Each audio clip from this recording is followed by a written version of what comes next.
وہاں پہ کوئی بات نہیں مانی جاتی. اس طرح کی باقی باتیں بھی ہوئیں بلاول بھٹو زرداری کے حوالے سے. پھر بلاول بھٹو نے ان کا جواب دیا اور وہ جواب ایک بہت بھاری بھرکم جواب تھا. اس کے کچھ جو ڈاٹس ہیں وہ ملتے بھی ہیں، کیونکہ ایک مرتبہ وہ میں آپ کو بتاتا ہوں کہ شاہ محمود قریشی سے ہماری ایک نجی محفل میں گفتگو ہو رہی تھی، تو اس میں وہ کیا کہہ رہے تھے وہ بھی آپ کو میں ابھی بتاتا ہوں. لیکن بلاول بھٹو زرداری نے جو آج تقریر کی اس میں انہوں نے کہا کہ ہم جتنا شاہ محمود قریشی کو جانتے ہیں، اور میں جب چھوٹا تھا تب سے جانتا ہوں ان کو، یہ عمران خان اتنا ان کو نہیں جانتے، ان کو کوئی بھی اتنا نہیں جانتا. اور عمران خان کو لگ پتہ جائے گا جب انہیں شاہ محمود قریشی کا جو ہے وہ اس کا پتہ چلے گا، جب علم ہوگا شاہ محمود قریشی کے بارے میں تو عمران خان کو لگ پتہ جائے گا. یہ بلاول بھٹو زرداری کہہ رہے تھے. اس کے علاوہ جو سب سے بڑی بات کی وہ بلاول بھٹو زرداری نے یہ کی کہ یہ شاہ محمود قریشی جب یوسف رضا گیلانی تھا اس کے خلاف یہ لابنگ کرتا تھا تاکہ مجھے وزیر اعظم بنوایا جائے. یہ لابنگ کرتے کرتے وہ اس حد تک پہنچ گیا کہ زرداری صاحب نے اسے ہٹا دیا. یہ بہت بڑی بات ہے، اور اس سے یہ ثابت ہوتا ہے کہ جب پیپلز پارٹی کی 2008 میں حکومت تھی، یوسف رضا گیلانی کو وزیر اعظم نامزد کر دیا گیا تھا اور شاہ محمود قریشی کو فارن منسٹری دی گئی تھی، تو اس دوران آپس میں تو ان کی کوئی اتنی زیادہ نہیں تھی. لیکن یہ بلاول بھٹو زرداری لازمی آصف علی زرداری یا پیپلز پارٹی کی سینئر قیادت نے یہ بتایا ہوگا. تو یہ سب سے اہم انکشاف ہے کہ شاہ محمود قریشی یوسف رضا گیلانی کو ہٹوانا چاہتے تھے. شاہ محمود قریشی ان کے خلاف لابنگ کروانا چاہتے، کیونکہ جب یوسف رضا گیلانی کو نامزد کیا گیا تو اس سے پہلے جو اہم نام سامنے آیا تھا وہ دو نام مطلب وہ تھے اس ریس میں، تو کئی لوگ تھے، لیکن شاہ محمود قریشی اور مرحوم مختوم جو تھے امین فہیم صاحب، تو ان کے نام آ رہے تھے. لیکن پھر یوسف رضا گیلانی کا نام آ گیا، جو قرا تھا وہ اس کے نام پہ قرا اندازی وہ نکل آئی، قرا اس کے نام پہ نکل گیا. تو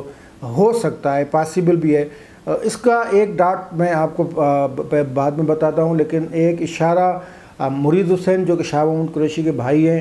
انہوں نے ایک انکشاف کیا تھا کہ یہ جو پی ٹی آئی میں جب شمولیت ہوئی تھی اس کے بعد کہ ہم دبئی جا رہے ہیں، وہاں سے ایک کوئی جنرل ہوگا وہ ہمیں آگے لے کے جائے گا، ابھی آ رہی ہے حکومت. اور پھر اس میں مرید حسین یہ بھی کہہ رہے ہیں کہ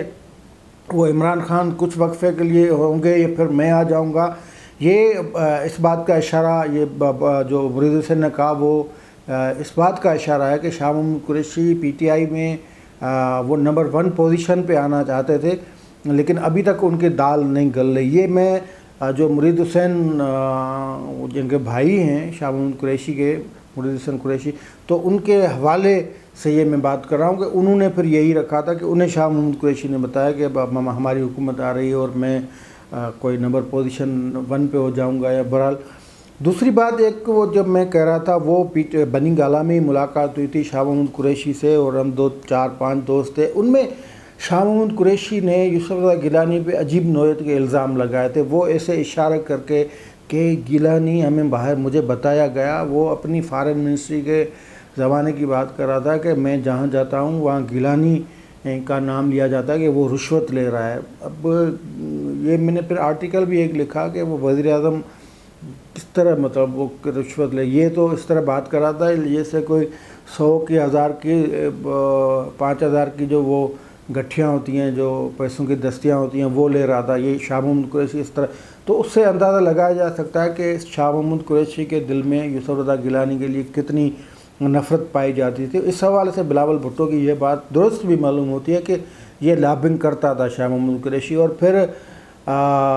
یہ آگے چل کے جب کیبنٹ میں ری شفلنگ ہوئی اس میں بھی مختلف خبریں چلیں. وہ یہ چلیں کہ شاہ محمود قریشی پرائم منسٹر یا ایوان صدر یا حکومت پارلیمنٹ کو چھوڑ کے کہیں اور سے ڈکٹیشن لے رہے تھے، یعنی اپنی منسٹری، حالانکہ ان کو اللہ نے عزت دی، پیپلز پارٹی کی حکومت نے ان کو عزت دی، تو لیکن وہ سنبھال نہیں سکے. مطلب وہ یہ جو ان کو عزت ملی اس کو برقرار نہیں کر سکے، اور وہ حکومت اور پارلیمنٹ کی بات کے بجائے وہ کہیں اور سے ان کے تعلقات بن گئے تھے اور ہو سکتا ہے کہ وہ مستقبل میں دیکھ رہے ہوں کہ یہاں سے زیادہ جو ہے وہ فائدہ پہنچ سکتا ہے، تو ان کی طرف ان کا رجحان ہو گیا۔ تو یہ شاہ محمود قریشی کو ہٹانے کا ایک سبب یہ بھی تھا، لیکن آج انکشاف ہوا ہے کہ دوسرا سبب یہ تھا کہ یہ کیبنٹ میں رہتے ہوئے لابنگ کر رہے تھے کہ یار کسی بھی طرح میں پرائم منسٹر بن جاؤں، لیکن پھر پرائم منسٹر تو نہیں بن سکے، لیکن پھر یہ وفاقی حکومت کی یا پیپلز پارٹی کی وہ فیصلہ تھا کہ شاہ محمود قریشی کو یہاں سے ہٹا کے پھر اہم وزارت جو ہے وہ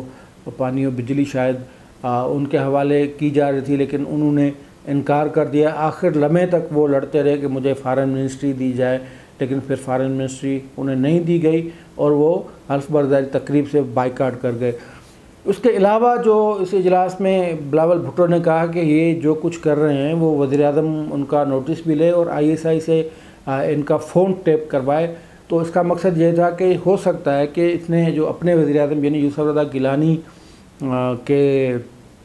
خلاف اگر وہ سازشیں یا لابنگ کرتا تھا تو ہو سکتا ہے کہ وزیر اعظم کے خلاف بھی کرتا رہے، اور پھر یہ بھی شاہ محمود قریشی کا ایک پولیٹیکل جو اڑان رہی ہے کہ پہلے مسلم لیگ نواز، پھر پیپلز پارٹی، پھر تحریک انصاف، اس کا بھی حوالہ دیا گیا قومی اسمبلی کے اجلاس میں۔ بلاول بھٹو نے کہا کہ جب یہ فائنانس منسٹر ہوتے تھے پنجاب میں تو اس پارٹی کے نعرے لگاتے تھے، پھر یہ بھٹو کو کے نعرے لگاتے ہوئے ہم نے سنا، اور پھر زرداری سب پہ بھاری، ایک بار جو زرداری سب پہ بھاری نہیں لیکن وہ مشہور جو نعرہ ہے سب پہ بھاری زرداری، بلاول بھٹو نے کہا کہ یہ میں نے اس کو یہ بھی کہتے سنا کہ سب پہ بھاری زرداری، اور اب یہ جو ہے تحریک انصاف یا عمران خان کے نعرے بازی کر رہے ہیں تو آپ کو پتہ چل جائے گا۔ اور اس کے بعد یہ مطالبہ زبردست قسم کا بڑا مطالبہ ہوا۔ میں تو اس کی حمایت نہیں کروں گا کہ کسی سیاستدان کے فون تو ویسے ہی ٹیپ ہوتے ہیں، بلاول بھٹو زرداری کہے یا نہیں کہے، یہ جو ہماری ریاست میں کچھ سسٹم ایسا بنا ہوا ہے کہ سیاستدانوں کے فون ٹیپ ہوتے ہی ہوتے ہیں، بلاول ہو یا کوئی ہو، شاہ محمود قریشی ہو۔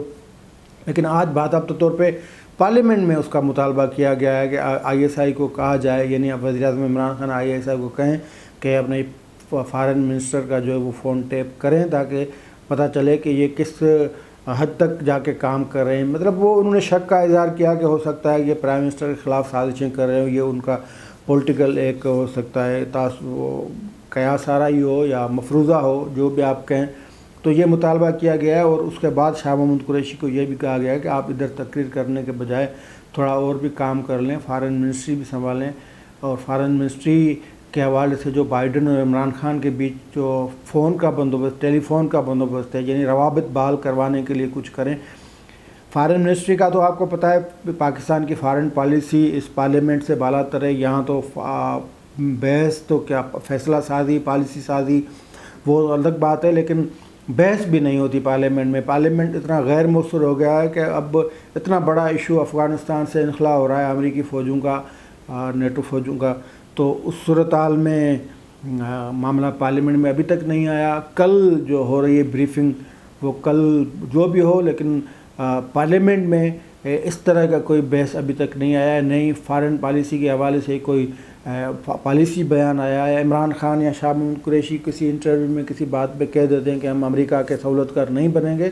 لیکن اس حوالے سے بات چیت اب بھی چل رہی ہے، اور اس حوالے سے امریکہ کو باضابطہ طور پہ جواب بھی نہیں دیا گیا۔ یہ کل جو سیکورٹی کمیٹی کا اجلاس ہوگا اس میں وعدے ہوگا۔ بہرحال شاہ محمود قریشی کے حوالے سے یہ بڑا انکشاف تھا، اور ہم نے ضروری سمجھا کہ اپنے جو ویور ہیں، اپنے ناظرین ہیں، ان تک یہ بات پہنچائیں۔ آج کے لیے اتنا ہی، دیجیے اجازت، اللہ حافظ۔